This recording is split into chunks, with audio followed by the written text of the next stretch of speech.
সুপ্রিয় মাছ চাষি বায়ু বন্ধুগণ, কেমন আছেন সবাই? আশা করি আল্লাহর রহমতে অনেক ভালো আছেন।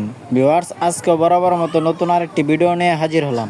ভিউয়ার্স, আজকের ভিডিওতে আপনাদের মাঝে কিছু গুরুত্বপূর্ণ আলোচনা করব হাইব্রিড মাগুর মাছ চাষ সম্পর্কে। অবশ্যই ভিডিওটি স্কিপ না করে ফুল ভিডিও দেখার অনুরোধ রইল।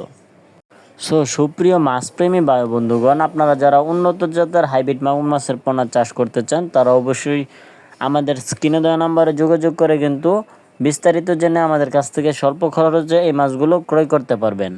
আমরা সারা বাংলাদেশে অক্সিজেনের মাধ্যমে এই মাছগুলো বিনামূল্যে হোম ডেলিভারি দিয়ে থাকি।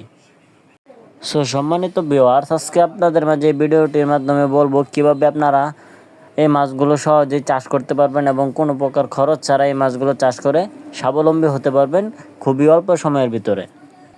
ভিউয়ার্স, আমরা সকলেই কিন্তু জেনে থাকি যে এই মাছগুলো রাক্ষসীয় জাতীয় হাইব্রিড মাগুর মাছের পোনা। এই পোনাগুলো আপনারা যে কোনো ধরনের পুকুরে চাষাবাদ করতে পারবেন।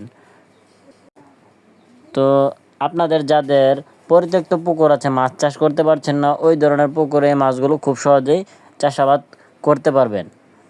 ভিউয়ার্স, এই মাছগুলোর প্রধান খাদ্য হচ্ছে পচা মুরগি, মুরগির লিটার, মুরগির নাড়ি বড়ি, পান্তা ভাত ইত্যাদি ধরনের খাদ্য কিন্তু এই মাছগুলো খেয়ে থাকে। তো ভিউয়ার্স, যাদের আপনাদের ব্রয়লার লিটার আছে অথবা মুরগির ফার্ম আছে, তারা কিন্তু এই ধরনের খাদ্য খায় এই মাছগুলোকে কোনো ধরনের খরচ ছাড়াই 3 মাসের ভিতরেই বৃদ্ধি করে বাজারজাত করতে পারবেন। এই আমার হাতে যে পোনাগুলো দেখছেন, এটি কিন্তু 3 ইঞ্চি সাইজের হাইব্রিড মাগুর মাছের পোনা। খুব সুন্দর একসাথে হাইব্রিড মাগুর মাছের পোনা। ভিউয়ার্স, এই পোনাগুলো আপনারা পুকুরে চাষ করলে 3 মাসে একটা পোনা 1 কেজির উপরে আসবে। এই মাছগুলো সহজে মারা যায় না, এরা যে কোনো পরিস্থিতিতে টিকে থাকতে সক্ষম। ভিউয়ার্স, যারা মাছ চাষ করে স্বাবলম্বী হতে চান তারা অবশ্যই এই মাছগুলো চাষ করবেন, কোনো প্রকার লসের হার বইতে হবে না। সম্মানিত দর্শক শ্রোতা, আপনারা যারা আমাদের ইউটিউব চ্যানেলে নতুন দর্শক আছেন তারা অবশ্যই আমাদের চ্যানেলটি সাবস্ক্রাইব করে রাখবেন এরকম নিত্য নতুন ভিডিও পাওয়ার জন্য। সকলে ভালো থাকবেন। আজকের ভিডিওটি এই পর্যন্তই। আল্লাহ হাফেজ।